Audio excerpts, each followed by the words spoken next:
6 o'clock, hours after the Supreme Court rules on vaccine mandates nationwide, state lawmakers continue talks over their own mandate proposals. The new changes officials say may impact Hoosier businesses. Making the move to remote learning, how school districts are navigating the latest COVID surge, what parents are doing to keep their kids safe. To our top story tonight, though, the Supreme Court has finally ruled on the Biden administration's vaccine mandates. Businesses with more than 100 employees will not be required to implement vaccine or testing mandates for its employees. The decision is not an entire defeat for the Biden administration. The court voted 5-4 to allow vaccine mandates for all healthcare workers. Officials say that mandate will now apply to 10 million workers at more than 76,000 facilities nationwide. The vaccine mandate for businesses, though, would have impacted 80 million workers. Administration officials estimated it could have saved thousands of lives while preventing hundreds of thousands of hospitalizations. Well, tonight we are getting reaction from Republican officials celebrating the decision from the U.S. Supreme Court. Indiana Attorney General Todd Rokita is one of the many attorneys general who filed lawsuits over the Biden administration's mandate. In a statement, he says the court quite correctly discerned the intrusive federal overreach of the OSHA rule. Now we must continue our legal efforts to protect Hoosiers' liberties.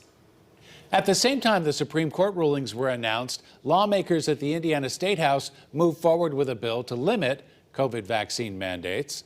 Indiana House Republicans approved 2 amendments to that proposal. CBS 4 State House reporter Kristen Eskow joins us live now with the very latest. Kristen?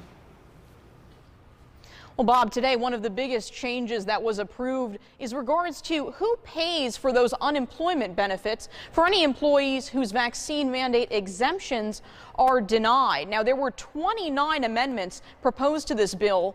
Now, just 2 of those are approved. Indiana House Republicans moving forward with a measure to limit vaccine mandates by private employers. The bill would allow employees at private businesses to opt out of their employer's vaccine mandates as long as they submit to weekly testing. I'm absolutely pro-vaccination. I encourage people to get vaccinated. But, you know, I mean, it's an individual responsibility. One amendment approved would ban contracts or agreements with employees from including COVID-19 vaccine requirements. The other removes a requirement that all businesses cover the full cost of unemployment benefits for employees whose exemptions are denied. Those workers could still apply for those benefits. State Representative Dan Leonard advocated for the change. The only people that actually get penalized are the people that are good employers that very seldom lay people off, that very seldom fire people. But House Republicans didn't address other concerns raised by the business community.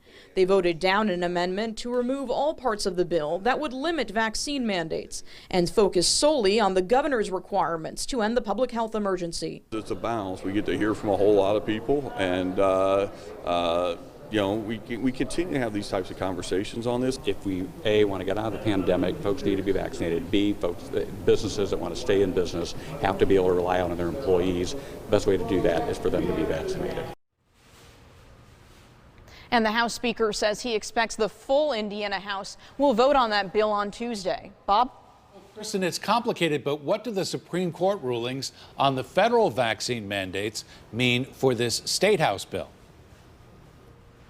Well, Bob, if this bill becomes law, that means it would ultimately reach more businesses, right? Because businesses who were having employees with 100 employees or more would have qualified under that OSHA mandate. But because that struck down, they now would apply under this bill to limit those vaccine mandates. And the House Speaker says he's still working to determine exactly how the rulings announced today will impact the course of this legislation going forward.